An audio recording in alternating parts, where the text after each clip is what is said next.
Knight of the Seven Kingdoms, Season 1, Episode 6, The Morrow. As Ashford mourns a great loss, Dunk considers his next move and whether to keep Egg as his squire. Will, what did you think about this episode? So I will say that this episode truly was an epilogue, and not in a bad way. I mean, sometimes I liked that this ending really did do a good job of just sort of wrapping up things for this first season. It was, as someone who with respect to the book versus the TV show, I liked how they took really in the novella it was only like about 5 pages or so of what really was chronicled here in this final episode, but they really expanded on it, and just like they have done so all season, they really when they added new material in the adaptation here on HBO Max, really felt like it just, like, heightened and really expanded the story in a good way, that it didn't take away from it, and so I think it both worked, and the how Maekar, with how things played out in the show versus, pretty much track the things that we've learned about Egg, and I like how it was ambiguous in the novella. It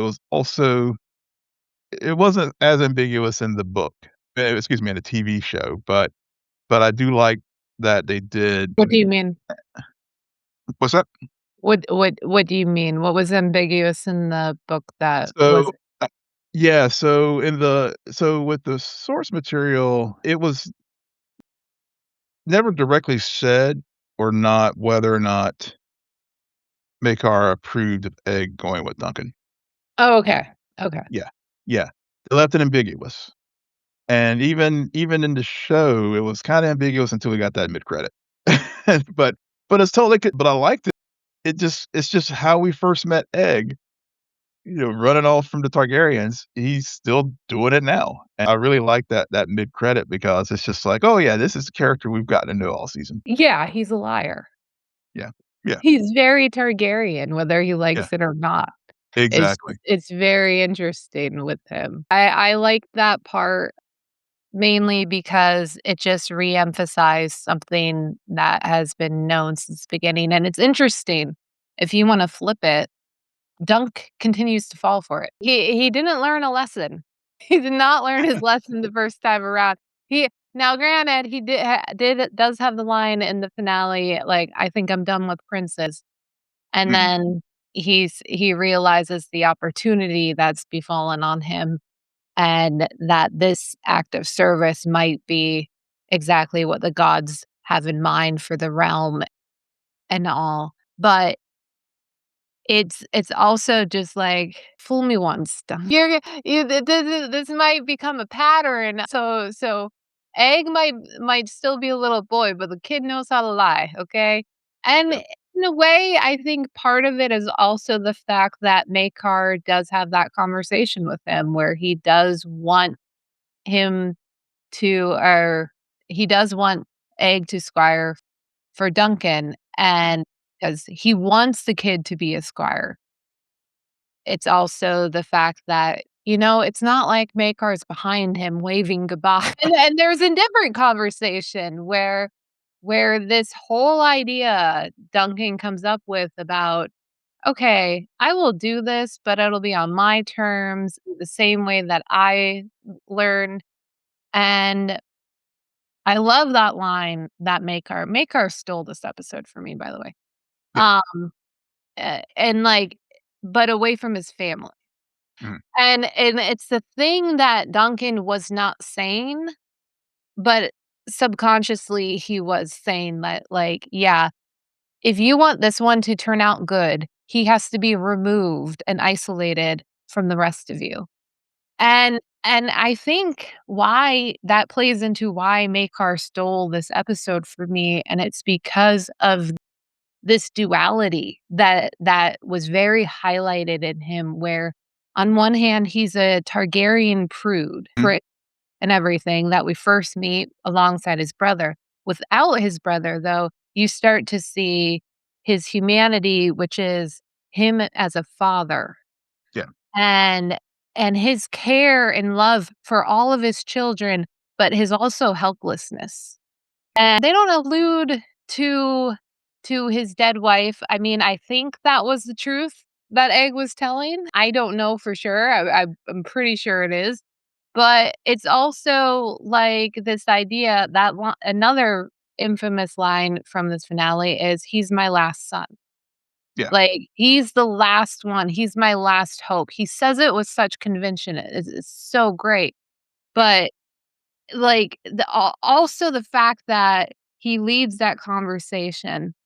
Sorry, I'm rambling, but he starts out that conversation with Dunk by making sure he's aware, "I know Arian's a bastard, so I'm sending him to the east."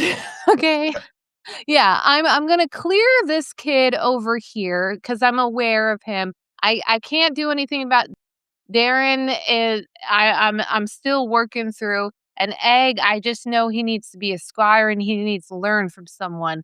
And yeah, he only wants to learn from you. So we can come to Summerhall. But he then witnesses Egg almost like attempt to kill his brother Arian. yeah, And that moment was also so vivid and well done because of the fact that we also start Maker's first line in this episode is really about Baylor and the fact that mm, he knows everyone, like, he's going to get the blame as well as Doug for Baylor's demise because he threw the chase. It was his chase that hit him.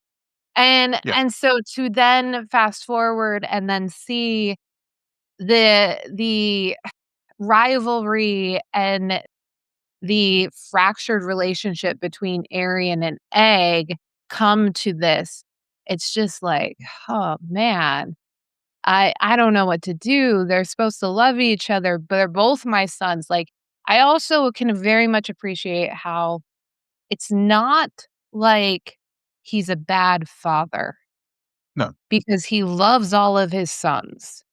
he does. He just we don't know as viewers what happened to Arian.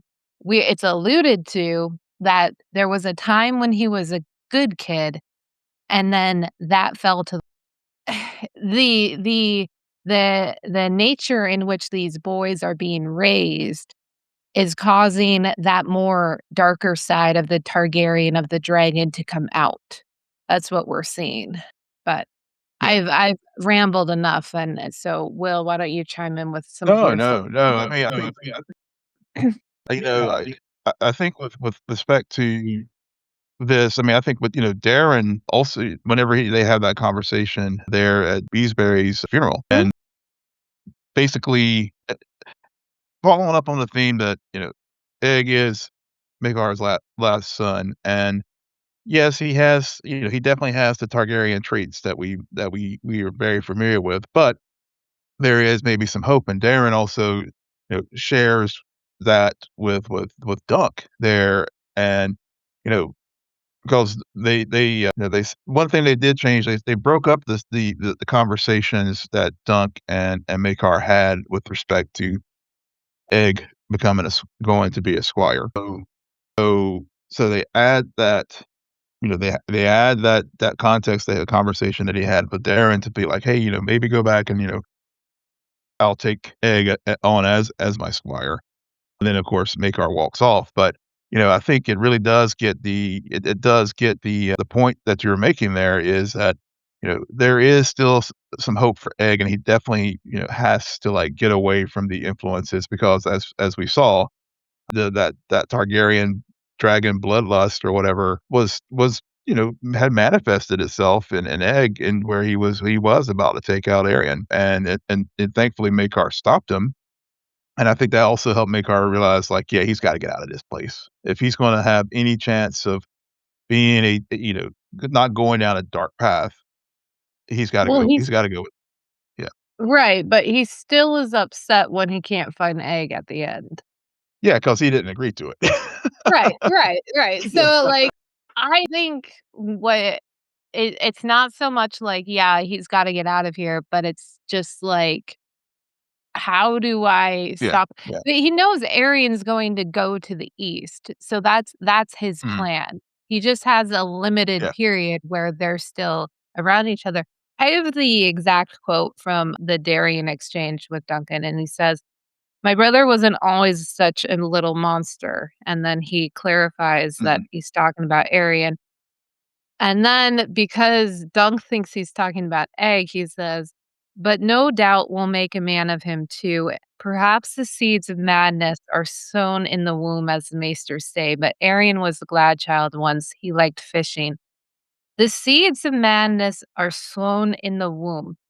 That two things.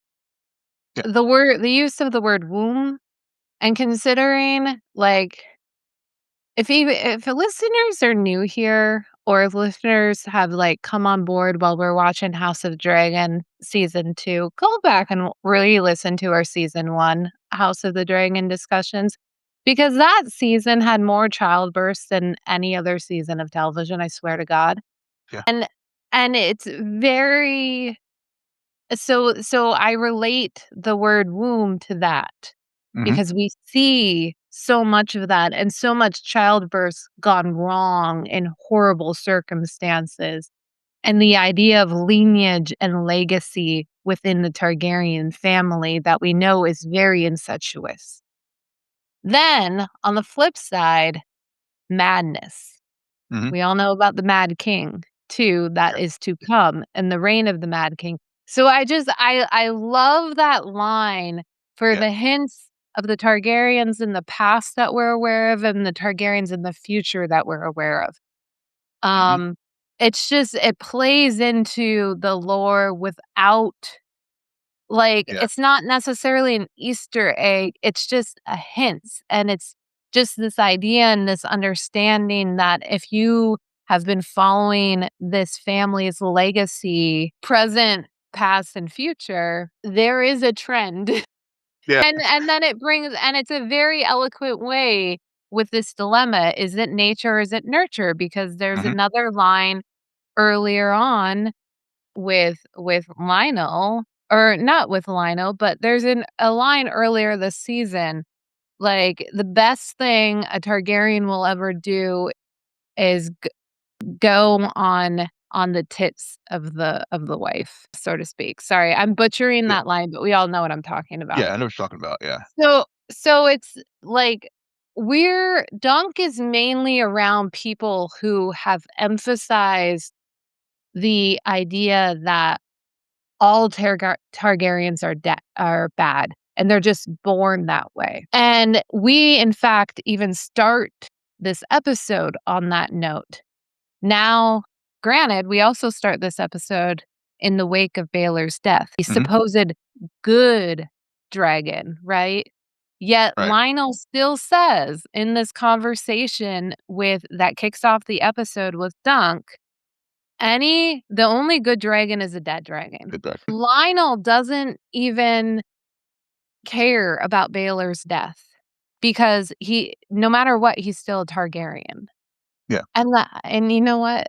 Has Lionel put together the fact that Egg is a Targaryen? I you know, I don't think he well, let's see, I'm trying to think that Egg have had the target the coat of arms on in some scenes. I'm sure he's had. Yeah, I'm sure once Dunk got thrown into jail, but he still managed to be convinced by Egg to come and join arms and defend Dunk. That's what yeah, he said during battle. So yeah, I don't know how he feels about Egg, and I would like to in future seasons to explore that a little bit more, which I'm yeah, sure we will because it is a fascinating thing that the family is so large and the legacy is so long that we've seen good and bad, but then again, you can say that about any of these. Like the oh, Baratheon, yeah, they got some yeah, troublemakers in yeah. the future. Yeah, they do. So Yeah. it's but what are some of your thoughts about this opening scene between Lionel and Duncan?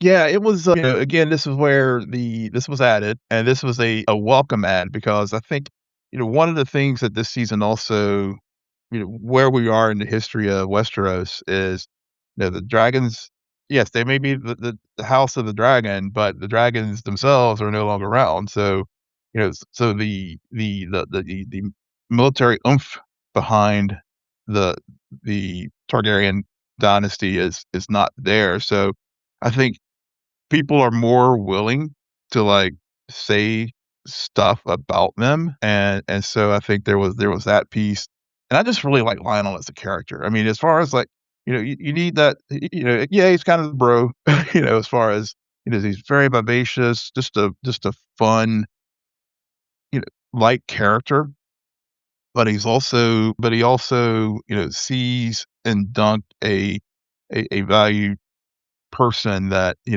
that he will that he literally fought for, and so I've just really enjoyed seeing Lionel grow and be utilized in this story throughout the season because he was always there, whether it was a moment of, comic relief or if it was a moment there where he did have a key role and, I mean, Raymond, whenever Dunk, like, hesitated there in the trial, he's always been a very key utility player for the story. It helps push the story along, like as you were just saying, how he was just referencing, like, the only good dragon is a dead dragon, and it just really shows, like, Dunk, I know you don't shed too many tears for Baelor because at the end of the day, he still is a Targaryen. So I agree with you. Like, Lionel's a great character because he provides levity, but simultaneously, he proves that he is almost the most aware character that Mhm. we've met or Yeah. Dunk has managed to meet.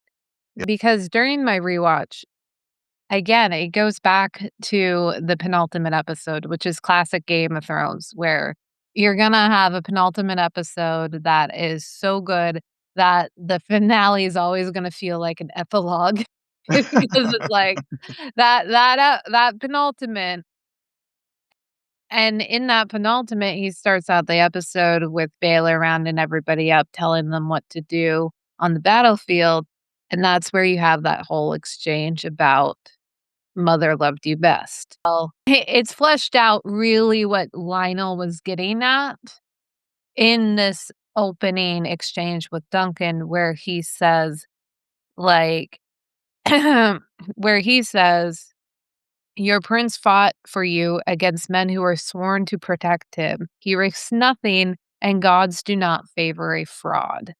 Yeah. That was alluded to at the beginning of the episode, and I Mhm. think and I know we talked about that, but I don't think we really fell into that discussion about is Baylor, like, was that right or wrong? And is that ultimately what led to his demise? Like that decision to use that advantage in his favor, Yep. only to then be hit in the head with a mace Yep. from his own brother. So it's very good. And simultaneously, that also leads into something that has been a subtle story point for Duncan in these entire 6 episodes. It's Mhm. this idea, is he a knight or is he not a knight? Yeah. Yeah. And that's alluded to because Dunk's response to Lionel is, "Well, then why do they favor me?" Yeah. Because if Baylor's a fraud, I'm kind of a fraud. He doesn't knight that Yeah. guy, and as you've mentioned, and then we see remnants of him being knighted, and we're like, "I don't really know." But, Right. the more I think about it, I because it's also there's a scene between Arnold and Duncan where he asks, like, "Why did you never knight me?" I don't know if Arlen was ever knighted. It's, that's a very good point. He may, these are all hedge knights. Um, Well, and seeds of so the father, you know? yeah, yeah, it's very possible that he, that but ev but I think even if they weren't, like, formally knighted, I think they I think the thing both Arlen and Duncan do aspire to the knightly code and the things that Absolutely. yeah, so where these highborn or these noblemen, these quote unquote noblemen who, aren't so noble as we saw earlier in this season where they were trying to like, get Dunk to take a dive or and try to fix the matches. So even among these noblemen, they're not, they don't have clean hands or don't even aspire to like what it means to be a knight. I think Dunk, on the other hand, yeah, to that point of, like, if in fact he wasn't properly knighted by Arlen, he's still trying to constantly prove himself to everyone that, "Yes, I am a knight," even though I may have not had the official blessing, Even though like, he feels being like knighted. an imposter. Oh, yeah, the imposter Yeah. syndrome was always that, it's been there through that was a theme throughout that we've talked about here on the pod. um, with respect to Duncan, and then also something you brought up last week that I thought about, this was with respect to the gods and everything, and whether or not we talked about was it fate as far as Duncan's he's always feeling like bad things happen around him. And is that because of the fruit of the original sin, the original lie that the fact of the matter is, I, wasn't properly knighted, but I've carried on this charade throughout this whole thing, even though I didn't have anyone to vouch for me whenever he first went to try to get on the list. But, because he's like carried that sin around as far as lying about the fact that he was knighted, even though yes, he won. He was able to come out of the gods, quote unquote, favored him as far as the the penance that happened is the heir apparent to the crown gets killed, and all these Well, bad things happen around Duncan that he's always worried about because he's like trying to cover up this lie. right, right, absolutely, but you could also make the argument that Baylor's demise came from his own Mhm. fraudulent Yeah, behavior as well as Eggs. yeah, yeah, Like, that's the beauty of Game of Thrones is yep. that these characters tend never to be one-sided. I think it's kinda cliché, that whole line about Dunk thinking like, "Oh, don't come near me. I'm you're just gonna end up like, this is no good. I just wreak havoc." I think it's more interesting that it's the fortune and the misfortune of these 2 characters who just so happen to both be lying. Mhm. Like, their lies intersect in a way that Yeah, allow what they really desire to ultimately become fruitful. Because Aang's been very clear this whole time, he's wanted to squire for someone. Darren, he can't s Darren, like, has no interest in it, so he can't be a squire for Darren. And right. and so he needs to. So he's lying his way into getting what he wants, the same and into this role that he wants and desires. Mm. While Dunk is doing the same thing. It just so happens that they intersect in a way.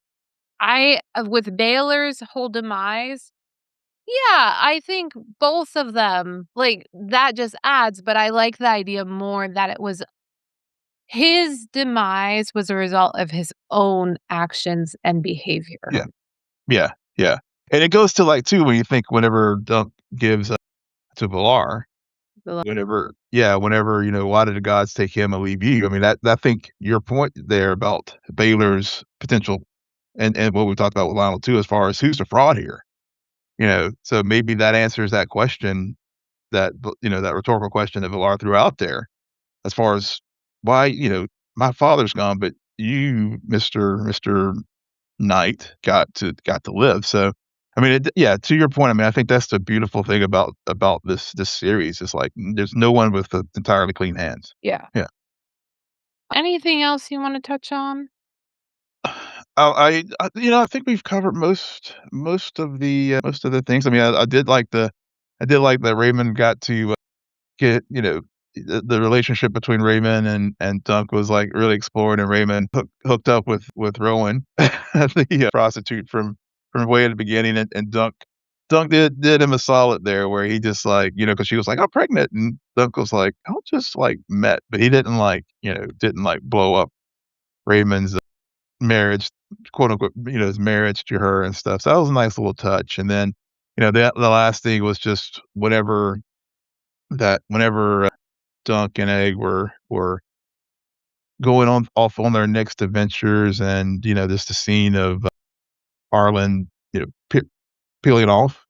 I thought that was a nice touch too, just to like, okay, now this truly is like, okay, this journey's ended with Arlen and Dunk and Egg are on their way to do, their next adventures, and obviously it'll be seasons 2 and 3 and many, many, many more since George R. Martin says there's like, 10 or 12 stories with these characters, even though we're still waiting for her to win the winner. Yep. Yep. We're off to Dorne in season 2. Yeah, Alright. which well, yeah, okay, I won't say anything. Yeah, well, there are some nice puppet shows in Dorne, and I will leave it at that.